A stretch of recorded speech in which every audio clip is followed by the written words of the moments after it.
I want to show you two images. Both of these are Ferraris. Both of them came from the same factory in Maranello. Both of them carry the same prancing horse on the hood. And if Enzo Ferrari were alive today, I genuinely believe he would not recognize what that badge has become. Not because of the Luce specifically, but because of everything the Luce represents. Let me be upfront about something. The Ferrari Luce, taken in isolation, is not an ugly car.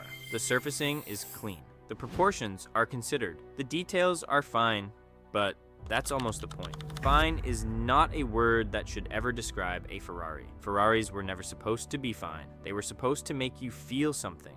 Excitement, fear, desire, something uncomfortable even.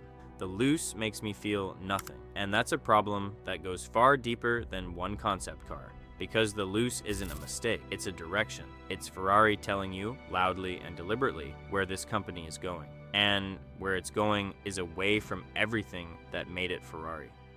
To understand why this matters, you have to go back. Enzo Ferrari didn't build road cars because he loved road cars. He built road cars because he needed money to go racing, that's it. That was the entire business model. The road cars were a means to an end. And because of that, every single one of them had a purpose. They weren't designed by committee, they weren't market tested, they weren't built to appeal to someone who'd never driven anything fast in their life. They were built by a man who was obsessed, genuinely, uncomfortably obsessed with performance, the sound of an engine.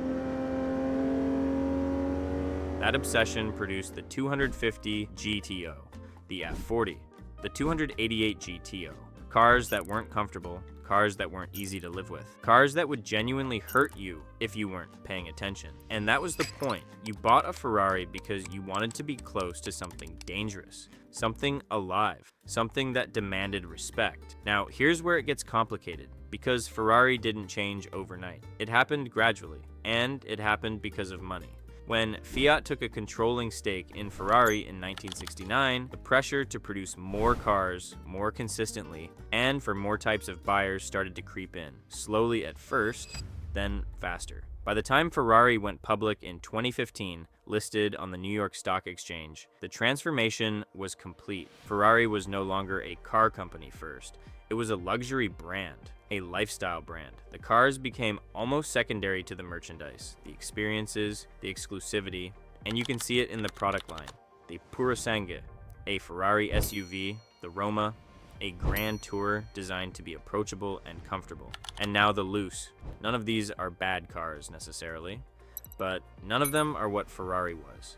This is why I said the Luce is a symptom and not the disease. The disease is the slow, deliberate repositioning of Ferrari from the most exciting car company into the most prestigious accessory brand in the world. There's a difference between those two things, and once you see it, you can't unsee it. Look at who buys Ferraris today. A significant portion of them are bought by people who will never push them, who will never feel what those cars can actually do, who buy them the same way someone buys a Hermes bag because of what it says about them, not because of what it does. Ferrari knows this. Ferrari is designing for this customer now, and the Luce is the clearest expression of that shift yet. It's a Ferrari for someone who wants to be seen in a Ferrari, not someone who wants to drive one. That is a fundamental change in philosophy. And once a car company makes that shift, history tells us they rarely, if ever, come back. To be fair, and I think it's important to be fair, Ferrari still makes the 296 GTB, the SF90, cars that are genuinely extraordinary by any objective measure. Blistering performance, incredible engineering,